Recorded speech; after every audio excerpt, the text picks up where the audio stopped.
Por que a gente coloca, né, investimentos, meninas, na nossa proposta? Por que a gente trata de preço como investimento?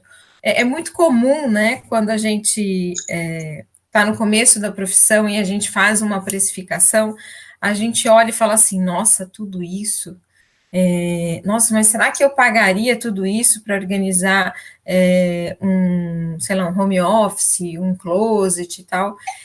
A gente acaba duvidando do próprio preço. Fala assim, nossa, eu não pagaria tudo isso para organizar um roupeiro, um louceiro, né?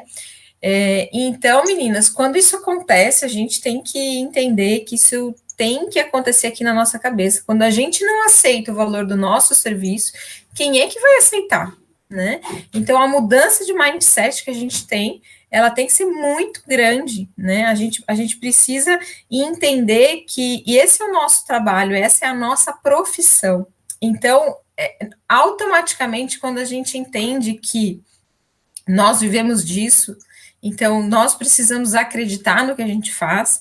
Normalmente a cliente faz a pergunta do tipo, mas como é que vocês precificam? A gente fala assim, olha, é muito parecido com o serviço de decoração ou de arquitetura, né? A gente trabalha por projeto, né?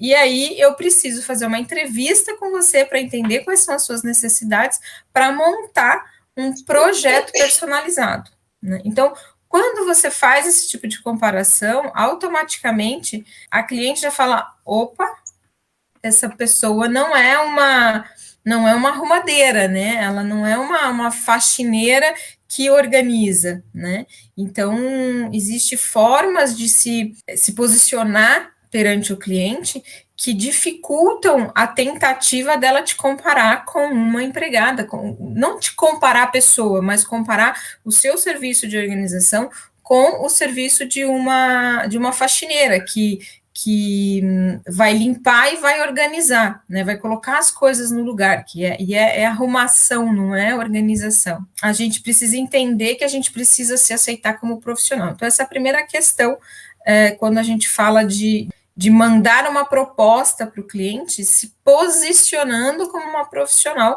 de organização, e não como uma pessoa que não tem preparo, digamos assim, que não tem informação, que não está capacitada para fazer isso, né?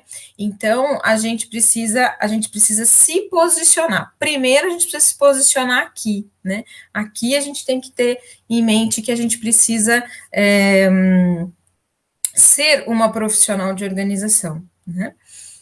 Depois, quando a gente acredita na gente como profissional, a gente precifica e fala assim, não, esse aqui é o preço correto. E aí, quando a gente monta a nossa proposta, a gente entende que sim, aquele é o valor do nosso trabalho, né? Eu vivo disso, eu preciso ser remunerada pela transformação que eu ajudo na vida das pessoas, né? A transformação que eu ajudo a fazer na vida das pessoas.